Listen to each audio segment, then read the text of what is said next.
लोकसभा चौंग मारने EVM machine खुआई बखास्ते हवानोक ने काइने strong रूमो तंजाका केंद्रीय नाइकोल रोने कराक नाइकोल मंगोना आवनी लगिवो रजाका 144 दारा आवनी लगिवो तंगो चौंग मारने राइडर रोक बाय आशक कबांगमा नाइकोल मंगतों खानो बखास्ते चौंग मारे कमिशन गोशी मंगोनो नाइकोल या कारी शालका त्रिपुरा लोकसभा चौंग मारने खुआई बखास्ते मैजिस्ट्रेट मेगाजिन कराक शालने हरो गेट टुगेदर पांता संसामाने नुकजाका कालबारी ने नक काहायखेनो पेंडल लाइटिंग ने shape खलाइमाने नुकजाका आपanda sanji jorani simi hor kuthuk jora jolika avoni logewa ivm machine no naikol tongnai kendra naikol nai rokbo faika avoni logewa bkhaste magistrate dcm ni simi romoi samongkhlani rokbo phai manjak phaimani nukjaka satai klaibo sdm havanok ni bisingo strong room tongo avoni bagai sarik ni dam bani ulo police tei kendra naikol nai rokno kare kebo sdm havanogo habai manya chongmari commission e joto raidano yakshi phonogo sdm magazine panda khalaika avono tewe dalbidal moholo sangman kasawi tongkha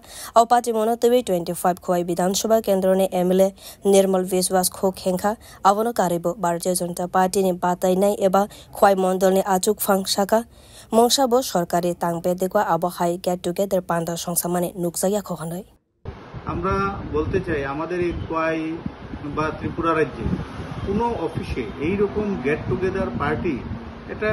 শুধু বিরল নয় এটাই বোধহয় আমার প্রথম তার আগে আমরা কখনো শুনিনি দেখিনি এই ত্রিপুরা রাজ্যের কোনো অফিসে রাত্রি পর্যন্ত কিংবা দিনের বেলাতেও কখনো গেট টুগেদার পার্টি হয়েছে তো আমরা এই রকম ঘটনা আমরা অপ্রত্যাশিত আমরা অবশ্যই প্রশাসন আমরা জানি যে জনগণের স্বার্থে কাজ করবে প্রশাসন জনগণের জন্য কাজ করবে সরকারি নিয়ম মেনে অফিসের সময় অনুযায়ী অফিস খোলা রেখে জনগণের জন্য কাজ করবে এটাই আমরা প্রত্যাশা করি আমরা জানি এই এসডিএম অফিসে আমাদের যে সদ্য সমাপ্ত লোকসভা নির্বাচন তার আমাদের যে ভোটিং মেশিনের স্ট্রং রুম সেখানে রয়েছে তো সেই ক্ষেত্রে আমি মনে করি যে এটা অবশ্যই জনমনে নানান প্রশ্নের দানা বাঁধবে এবং আমরা যারা বিভিন্ন রাজনৈতিক দলের সঙ্গে যুক্ত আছি তাদের মনেও নানান প্রশ্ন দেখা দেবে এই রকম একটা গেট টুগেদার অনুষ্ঠান নিয়ে তো আমরা এটা অপ্রত্যাশিত আমরা চাই আগামী দিনে প্রশাসন যেন সেই ব্যাপারে সতর্ক হয় এবং অবশ্যই যেন এই রকম ধরনের কোনো অনুষ্ঠানাদি যেন সরকারি দপ্তরে না হয় এটা আমরা প্রশাসনের কাছে আমরা এটা প্রত্যাশা রাখি এবং ঊর্ধ্বতন কর্তৃপক্ষও যেন এই বিষয়গুলি যেন নজর দিয়ে দেখেন এবং এটাই আমরা প্রত্যাশা রাখি ব্যুরো রিপোর্ট কক্ষরা।